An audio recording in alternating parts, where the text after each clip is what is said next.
অন্যতম শহীদ কমরেড বিমল সিনহা অমর রহে।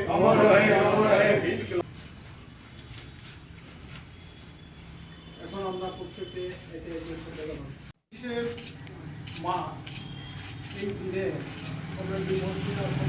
30 মার্চ কমলপুরের আবাঙ্গা ঘাটে এনএলএফটি সন্ত্রাসবাদীদের হাতে আমাদের পার্টির তৎকালীন রাজ্য কমিটির সদস্য, রাজ্য বামফ্রন্ট সরকারের মন্ত্রী এবং প্রত্যেকটি লড়াই সংগ্রামের সামনের সারির নেতা কমরেড বিমল সিনহাকে নৃশংসভাবে খুন হয়। একই সঙ্গে সন্ত্রাসবাদীরা খুন করে তার ছোট ভাই বিক্রম সিং। সেদিন থেকে আমরা কমরেড বিমল সিনহার প্রতি শ্রদ্ধা জানিয়ে সারা দেশে, সারা রাজ্যে আবাঙ্গাঘাট সহ কমলপুর বিভাগের বিভিন্ন জায়গায় কমরেড বিমল সিনহার প্রতি শ্রদ্ধা জানিয়ে আসছি। আপনারা জানেন যে 1998 সাল সেই সময়টাতে আমাদের রাজ্যে উপজাতি সন্ত্রাসবাদীদের হাতে আমাদের বিশেষ করে উপজাতি অংশের কমরেডরা এবং অন্যান্য জাতি সম্প্রদায়ের মানুষদের বিরুদ্ধে তীব্র ঘৃণা বাতাবরণ তৈরি করেছিল এবং এই সন্ত্রাসবাদীদের হাতে নৃশংসভাবে খুন হচ্ছিল এক নাগাড়ে মানুষ। ভারতের কমিউনিস্ট পার্টি মার্ক্সবাদী তৎকালীন সময়তে সন্ত্রাসবাদের বিরুদ্ধে ত্রিমুখী আক্রমণ সংগঠিত করে ত্রিমুখী ফর্মুলা বলতে পারেন। একদিকে সন্ত্রাসবাদীকে নির্মূল করার জন্য তার বিরুদ্ধে মতাদর্শগত সংগ্রাম, অন্যদিকে বামফ্রন্ট সরকারের উপজাতি এলাকার কল্যাণমুখী কাজকর্ম, অন্যদিকে আমাদের যা শক্তি আছে প্যারামিলিটারি শক্তি, ভারত সরকারের প্যারামিলিটারি সাহায্য নিয়ে সন্ত্রাসবাদের বিরুদ্ধে যুদ্ধ ঘোষণা। এই ত্রিমুখী আক্রমণের মধ্য দিয়ে সন্ত্রাসবাদকে ত্রিপুরার মানুষের অসংখ্য জাতি উপজাতি মানুষের সমর্থন নিয়ে ত্রিপুরার বামফ্রন্ট সরকার এবং সিপিআইএম সার্থকভাবে মোকাবিলা করতে সমর্থ হয়েছে। কিন্তু সন্ত্রাসবাদীরা বিমল সিংহকে খুন করেছে, আমাদের অনেক কমরেডের জীবন বলি দিয়েছে, সন্ত্রাসবাদ নির্মূল হয়নি।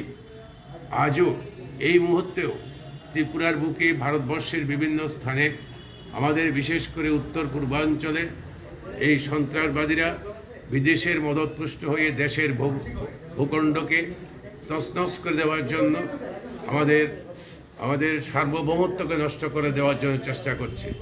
সেই দিনের যেই শক্তি স্বাধীন ত্রিপুরার স্লোগান দিয়ে ক্ষমতার জন্য নৃশংসভাবে মানুষ খুন করেছিল, ভারত সরকারের বিরুদ্ধে, ভারত রাষ্ট্রের বিরুদ্ধে যুদ্ধ ঘোষণা করেছিল, দুর্ভাগ্যের বিষয় যে আজকে তারা মুখ্যমন্ত্রীর সফর সঙ্গী, মুখ্যমন্ত্রীর ক্যাবিনেটের মধ্যে মেম্বার। তারা সেদিনের যারা সন্ত্রাসবাদের মদতদাতা, সন্ত্রাসবাদকে যারা সহযোগিতা করেছে, আজকে তারা সরকার পরিচালনা করছে ত্রিপুরা এবং ভারতবর্ষে।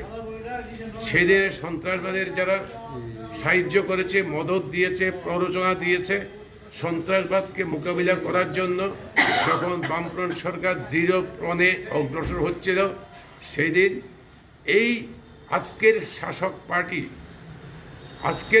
পার্টি সেই দিন মুখ্যমন্ত্রীকে সেক্রেটারিয়েট বিল্ডিংয়ে যাওয়ার জন্য